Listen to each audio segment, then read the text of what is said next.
What is going on, church? Welcome. If you've never been here before, my name is Andre. I am lead pastor of Barbecue Church. We're glad you're watching. We're glad you're here no matter where you're from, no matter who you are. We are excited that you're able to do church with us. I got the smoker going, I think. So last night I ran 9 pork butts through the night. You can probably find a video online of me trimming down all the fat off of them. My homeboy Jeremy Perkins kind of hit me up with a text message like, "Why are you cutting off all the fat, Andre?" And I'm like, "Man, listen, I don't want all that fat in my grill." And this is why. Because when you do all that, it sets it on fire. I have another cook to do, so I'm getting ready to do some sausage for the family. And I'm going to do some sausage, some sauce, some mozzarella. I'm going to put it in a cast iron skillet, but I can't do that until I get all this pork fat off of here. Now I scraped it down a little bit, but, you know, that's why I cut all the fat off. Most of the fat, because obviously there's still a lot of fat in here. We want to jump in. Last week was a weird week. I didn't do an official service.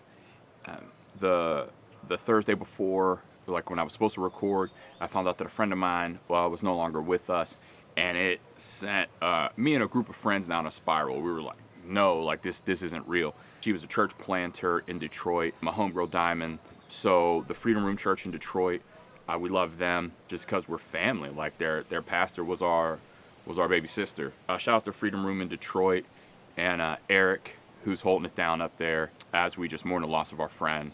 And shout out to my guy Matt Laginus as well. Appreciate your love. Appreciate everything that you're doing, and can't wait to do lunch with you in a couple weeks. Starting out, I want to start out in Luke 19. Real quick story. If you've been in the church world at all, you've heard the story of Zacchaeus. And this little dude climbed a tree, hung out with Jesus. I'm not going to assume that everybody's heard this story. Let's see what we can pull out of that for us. So Luke 19, Jesus entered Jericho and made his way through the town. There was a man there named Zacchaeus. He was chief tax collector in the region. He had become very rich because they were ripping people off. He was cheating people. He was getting rich. Okay. He tried to get a look at Jesus, but he was too short to see over the crowd. So he ran ahead and climbed a sycamore fig tree beside the road, for Jesus was going to pass that way. When Jesus came by, he looked up at Zacchaeus and called him by name. "Zacchaeus," he said, "quick, come down. I must be a guest in your home today." Zacchaeus quickly climbed down and took Jesus to his house with great excitement and joy. But the people were displeased. "He has gone to be the guest of a notorious sinner," they grumbled. Meanwhile, Zacchaeus stood before the Lord and said, "I will give half my wealth to the poor, Lord, and if I cheated people on their taxes, I will give them back 4 times as much." Jesus responded, "Salvation has come to this home today, for this man has shown himself to be the true son of Abraham. For the Son of Man came to seek and save those who are lost." This man is the chief tax collector, a rich man who has cheated people. Tax collectors were hated individuals. They were just hated. Nobody liked them. He was most likely a Jewish man who was extorting the Jewish people for the Romans, the oppressive government of the time. And so he's a hated dude, and he's insecure. He's a short man. Okay? That's what they say. They said he was short. He wanted to see Jesus, and he wanted to check things out. And his encounter with Jesus, once he got to him, changed his life forever. The first thing that got in the way was the crowd. Sometimes there are people that are close to Jesus who get close to Jesus, they have a relationship with Jesus, and then they stay there and just stay crowded around him because it's a status thing. Because they look at it and go, "Look at me, I'm close to Jesus." They feel good about themselves. They flaunt it. It's like, "Look at me, I'm close to Jesus. This is my friend." You know, it's like selfie time. Let me take a selfie with Jesus. Let me show you how great I am because I'm close to Jesus. And because of these people who were doing that, some of them were legit. I get that. But I'm saying that there was a man who desperately needed to encounter Jesus, but there was a crowd in the way. We need to be the type of people that open up a way and connect people to Jesus. We don't need to be a hindrance to people to get to him. We don't need to be the crowd around him, that crowd just to be there and to take a selfie. We need to be the people who are opening up a gap, that are opening up a hole and saying, "I know him, let me introduce you to him." If you are a Christ follower, that's who we are supposed to be. And if you're a person who, honestly, you're just out, like on the outside. You're just checking this thing out. The thing that I want you to understand is that Jesus sees you. Jesus saw Zacchaeus. He saw this little man with all his insecurity, with everything that he's gained through being a not great guy. And he said, I'm going to take time for you. I'm going to come to your home. I'm going to come to you. You don't have to get to me. I'll come to you. I'll come to you. I'll meet you. Let's go. I'll go to where you are. And all these other people are going to say, I can't believe this. I can't believe that he's hanging out. And Jesus wasn't concerned with what these other people were thinking. He was concerned about the life of Zacchaeus. He was concerned about his family. He was concerned about his town. He was concerned about the people that he had cheated. He was concerned with the poor that he was going to be able to help now. Jesus was there for him. He wasn't there to do what everyone else thought he was there to do. He was there to change this man's life. So many of us walk around with insecurity.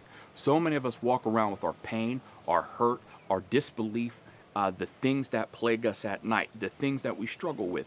We sit in that and we use that as an excuse not to get close to Jesus. We look and say, I'm not worthy. I'm not worthy to get close. You want to stay on the outskirts because of what you've heard, because you've seen other people who claim to follow Jesus, or maybe they do follow Jesus, but they don't follow him that closely. And it hurts you. And it makes you say, I don't want a part of that. But here's the thing. We cannot base our lives and our thought process on Jesus based around the actions of other people. It's not about that. This is about Jesus and your relationship with him. You get close to him and work out that relationship. Invite him to be a part of your house and see what happens. Jesus chose to go and eat with Zacchaeus. So no matter who you are, Jesus chose you. He was here for you. All your mess, all your insecurity, everything that you struggle with, he's here for you. And he's saying, just get close. He's like, I'm here. I got you. Have a relationship with me. Work that out. Don't get caught up in everyone else. Don't get caught up in what anyone else might be grumbling about. You come to Jesus and start a relationship. Try it out. I tell people, try out Jesus for 30 days. Pray. Read the Bible starting in John. Because if you start at the beginning, you're going to be like, start at John and start working your way through. Start to understand the life of Jesus. Start to understand what happened when Jesus died on a cross. What happened when he rose again. Why he rose again. And what the early church looked like. Begin to study that stuff and understand it. Do that. And start out your relationship there. Don't focus on everyone else. Don't focus on what other people have said. You figure this thing out with him. Allow God to transform you into a new person. I said new persons. Check out Romans 12. And don't leave the way you came. See, at Barbecue Church, we want to be the type of people who make a place for everyone. We want to be a place where you feel safe, where everyone can come, where you can come with questions, where you can come and learn about Jesus, where you can come and grow in him and grow in your faith journey. That's what we're about. I'll say it every week. No matter where you're at on your faith journey, you can eat with us. That's what we're here for. And we're going to continue to do this thing. We're going to continue to put out these types of sermons, these types of little deals. More stuff is coming. But this is so that you can explore your relationship with God. So let's continue to move forward. Start praying. If you want to start a relationship with Jesus, simple prayer. Jesus, I believe you're real. I believe you died on a cross for me and rose again.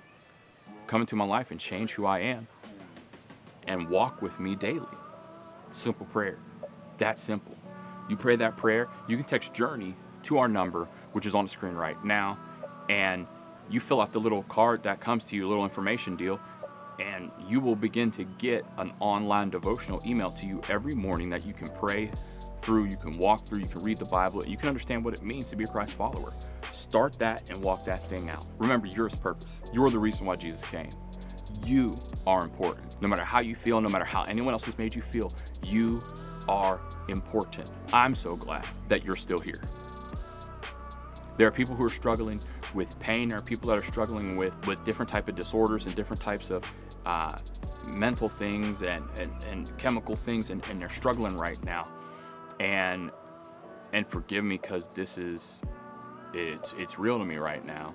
But the voice in your head that tells you that you aren't worthy and that you're worthless, and we understand that that's loud, but hear me, that your life is valuable, that you're valuable, that you are valued, and that it's so good that you're here.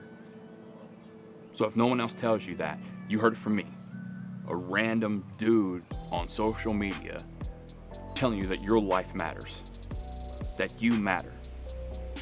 And all the pain and all the struggle that you're going through and all the stuff that you don't want to deal with, all that stuff, yes, it sucks, but you can power through and you can get out on the other side and you can be better. If you need help, get the help you need. You can contact us. It's easy to get a hold of us, and we'll try to connect you with some people that can help you out in your area. Just don't give up. That's all I got. Y'all be safe.